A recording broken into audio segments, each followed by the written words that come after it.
So this is the SureFire EDCL2-T. I've had it for a few days now. Used it a bit. It's pretty useful, I'd have to say. Definitely the pressure switch on the back.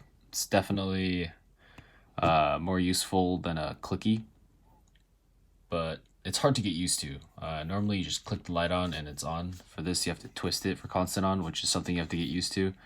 It's not too hard to get used to, but it takes some time. TIR lens in there. Similar beam, I'd say the P35 on the Phoenix, if you guys know what that is. But the hotspot is more focused in the PD35. It seems to have a better throw, and you can see farther with this light, which is a huge pro. This tail cap, I think, has a lockout feature. You just got to twist it a bit so the pressure switch doesn't activate and it won't turn on. And obviously it's a two-stage pressure switch, so you know, twist it once for low and twist it further for high output. 1200 lumens on the max, 5 lumens on the low. And the 5 lumens, I'd say it's actually pretty bright. I have this US Postal Service light, and it's not a very good light, but it's supposed to be like 10 lumens, I think, and this 5 lumens is brighter, so I don't know. I think the lens has something to do with that, but the 5 lumens is definitely enough to walk around at night, look for something in your bag or whatever it is that's close up. And obviously the 1200 lumens it's more than enough. So what's cool about this light is when it comes to self-defense and you're just looking at something close, and you need max output right away, you can just mash the button down and you get full output. Also, from off, you get full output instantly as well, which is a really cool feature. I think SureFire needs to include that more. It's similar to the UV3T. This light has the same feature. You know, lightly press for whatever mode you're in that the selector ring is on. So in this case, it'd be similar to this would be the low all the time. And so light press and then full press for max output, which I thought was really cool. So, and I was really happy when they applied it to this light because it's really useful. So if you take a closer look at this light, you got some knurling here on the back and on the body.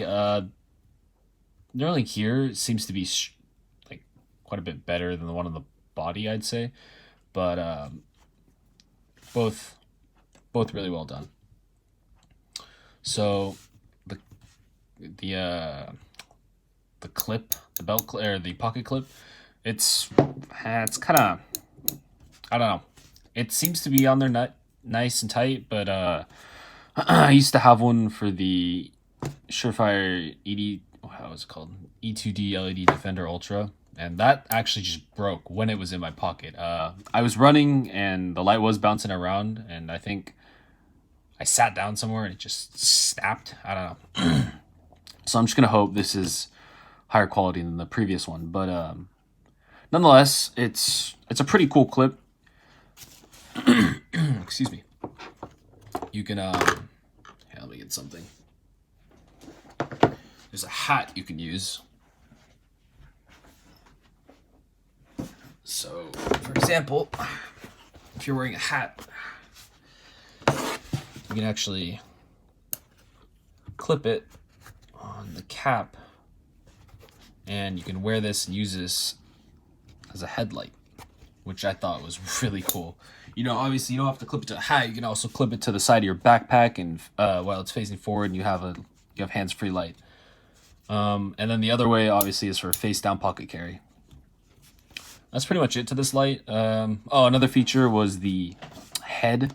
No bezel, really. Just a slight pattern. Nothing really too serious, though. No strike bezel, really. This is just, honestly, just to protect the lens when you're putting it face down like that. And the batteries, 2 CR123s. So I tried to use this battery or this flashlight with the 16500 or 16650 battery, and it wouldn't give me max runtime. it would just give me, I don't know, like 500 lumens, half the output, I'd say. So I wouldn't recommend 16650s for this light. I heard the Tactician uses it,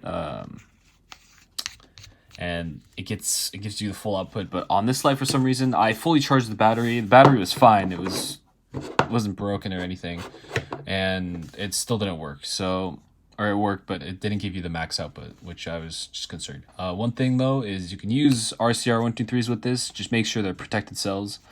You don't know what's gonna happen if they're not protected. Could ruin your circuitry, or I don't know, maybe blow up. Highly unlikely, but it could. So I don't know, but it could definitely ruin the circuits down here in your head. So that's something to be careful for and get protected RCR123s. I recommend Nightcore ones or Phoenix, some brand that's reliable. Stay away from Ultrafire, Trustfire, just any cheap brand. I'm not trying to diss on Ultrafire. It's just I get high quality batteries with your high quality light is what I'm trying to say. But yeah, that's pretty much it to this light. Any questions, feel free to comment, and I should be posting a beam shot video of this soon tonight. Thanks for watching.